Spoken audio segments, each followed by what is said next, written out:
frankly, Wickenburg is a total loss. Here is a man with one lettuce, wondering what else he ought to buy. Nature abhors an empty shopping cart. Couldn't you make this Star Wars collection a full-time job? I mean, forget Wall Street. Well, the Force tugs at me.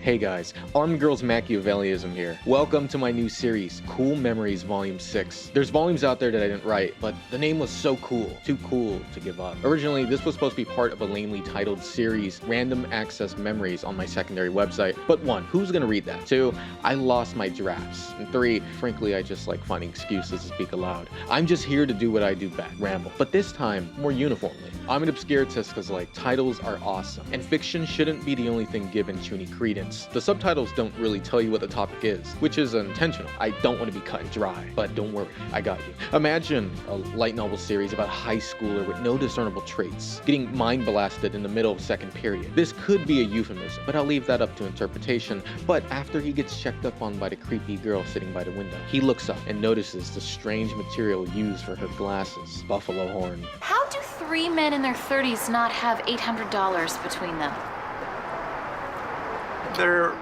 The economy is in shambles. I want to buy anything I want without thinking about peon shit like bills and stuff. I want the cool ass Gata 01s. I want those Mimioi figures with the molded and painted nipples. I want to own a physical softback of the thirst for annihilation. It'd be nice to have, nice to display on my non-existent bookshelf. More money, more problems. That's what they say. Which just means to me, I'll probably just find a way to spend it all. But it isn't just accumulation. I also just find knickknacks fun. It feels good to know about random things and the partial objects with them. Object fetishism, not to be conflated with sexual fetishism, though you can probably get away with it, is this weird thing that happens with consumer goods, commodities, where you look at something like a pair of glasses, where the thing isn't just useful. Like, yeah, you can buy them to see, but you're also buying the way they look on you, the material, what they say about you when they notice, drawing some libidinal energy onto it. Anime girls with glasses are of another nature when she, in a sort of gap moe way, knows all about the differences in material. Buffalo horns have a noticeable difference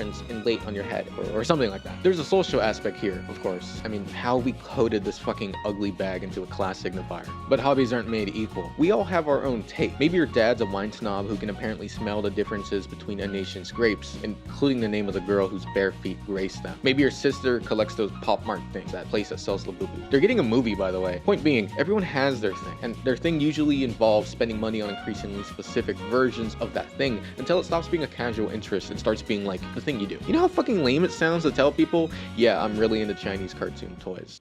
Anyways, beyond cast-off bikini figures, I also like audio. I tend to be someone people come to for product recommendations, but I usually just tell them, buy something you can forget about and go back to listening to music. Hobbies are weird things because most people would buy a pair of consumer-grade cans and move on with their day, which is completely fine. I don't think less of those people. I just wouldn't call them enthusiasts. One day, you'll be just like me. There's this funny quote from Alan Parsons, the audio engineer for the Beatles? Was it the Beatles? Pink Floyd? Yeah, those people. That goes a bit like, audiophiles don't use their equipment to listen to your music. They use your music to listen to their equipment. And if you spend any amount of time around enthusiasts, you'll know it's true. It doesn't matter what hobby. I'd argue that's what makes something a hobby in the first place. It's like seeing people who write extensive reviews on anime that somehow have less than 200 series completed. You can't quantify interest through numbers, but through what you can say about it, or at least your willingness to just say shit. Try not to deny it. In fact, don't deny it. This is the threshold for enthusiasts. When you really start to appreciate something, and sometimes develop psychosis in the meantime, you commit to a particular kind of object fetishism. Audiophiles are the most obvious example because they're the most insufferable about it. But you'll hardly if ever see them around unless you're shopping for a new product, which I was because I bought a new pair of cans, HDB 630s. I just realized that my new headphones don't support ATP lossless, and I've convinced myself that I can hear the difference between lossy and lossless, which brings me to audio is an extreme case. There's a lot of snake oil merchants in that space. It's honestly impressive. Gold-plated connectors, expensive tube amps, multi-driver IEMs that cost like $1,000, and this is real. Audiophile grade wall sockets, like the socket in your wall for your music. There are people who will tell you with a straight face that the electricity going into your amp has a sound. The file in audiophile, my etymology is 100% off here, is a bit telling, right? The file suffix, the fetishistic quality of it is baked into the title itself. A while back, a viewer sent me a message. I kind of dismissed it the second I read it. Life is low-key meaningless without shallow consumerism and distraction. It's really pessimistic because you could extend that thinking to so many other places, and it keeps foreclosing options, limiting the conversation to the most inane possible version of itself.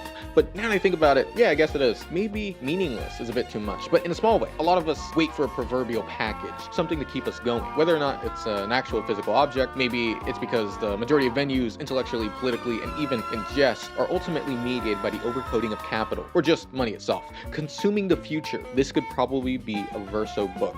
And, you know, in Capital, they use silk to lay out many of his critiques, after all. You know, it gets smaller. That's like the best place to talk about things, to look at things. You know, the mirror to the world. It's probably a bit trite to say that. A cigarette, for instance, means a lot of things to me. Mostly a breakaway from work or an earned excuse to leave my apartment. Even something like smoking is fetishistic. Ignore the shape of the cigarette. Obviously, that's a point of contact. Like the different flavors of cigarettes, especially ones that come within the same brand. I really like Marlboro Ice. I really do. No American cigarette even comes close. There's a difference in nicotine intensity, 3 milligram to 6 milligram, and if you vape 35 milligram to 50, which I've smoked before, and it almost made me pass out, at least the first time. There's different, like, notes to them. You can tell because Newports taste like dog shit. There's also different ways to inhale them, which I've never bothered learning any other way because I'm only here for the high. So I do slow, long drags with quick exhales, a microcosm of consumption. Is my voice any deeper now? Now, I'm not going to show you because it's embarrassing, but I do keep all of my past cigarette cartons. I have like maybe 70 lying around in a box. There's a visual component to this too. Like those cute core people on my figure collection who buy shit from things they don't know about. Figurines in this regard have another element connected to it, branching away from the technical fetish object where the use cases flip into personal significance. Those buffalo horn glasses take on their signifying form, speaking kind of language about the user, their taste, and the importance of expression at a visual surface. The cute core collector is this. If complicated by the reluctance to quote-unquote elitist engagement with the subject matter of their figures. That guy, Walter Benjamin, talked about this in an essay called Unpacking My Library, where he reflects on the act of personal curation, tagging memories into his objects, living inside of them, whether or not they carry family photos. The Itabeas. Fuck, I don't know Japanese. The Itabeas, is that how you say it?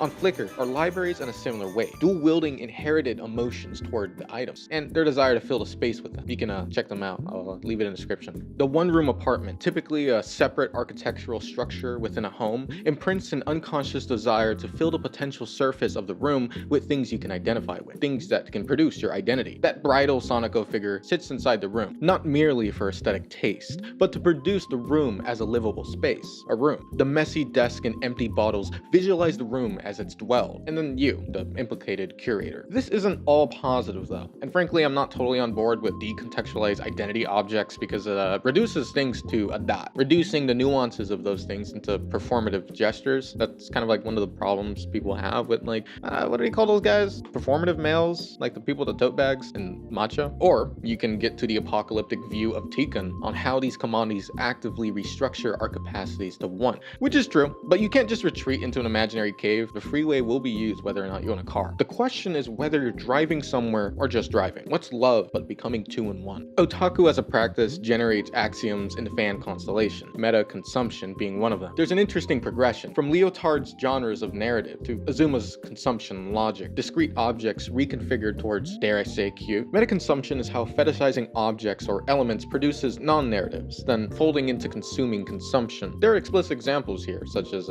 They Are Still Being Shaken This Morning, a rather abstract manga that channels the particular affects one might have while reading a manga. These two should really get together. That was adorable. I'm rooting for them. Or more plainly, please tell me they're dating already. It's been like 100 chapters. Otaku, and I prefer the free discourse of keeping it open, operates on the logic of enjoying the pleasure of consumption. Hobby anime makes this explicit. I watched Takanomi recently, and an anime about a country girl coming to Tokyo, hanging with people from the city, and more importantly, trying out a bunch of new drinks. It's an advertisement for alcohol brands, sure, but more nakedly, it's just girls drinking alcohol, oriented entirely by the medium of anime. The elements that produce its variability is the content. It's no different than Genshiken, which is about otaku consuming otaku culture, except here it's drinking culture. Both are meta-consumption made genre. That said, I was pretty sad when it ended. The more banal the characters are, the more I can relate to them and immerse myself in their company. I bought a 6-pack of Asahi Super Dry to complement the show, watching the girls do their thing without recognizing the eventual minutes before they are no longer able to do anything new. You know, beer tastes like olive juice.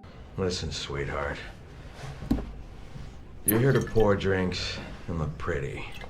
So how about you shut your mouth?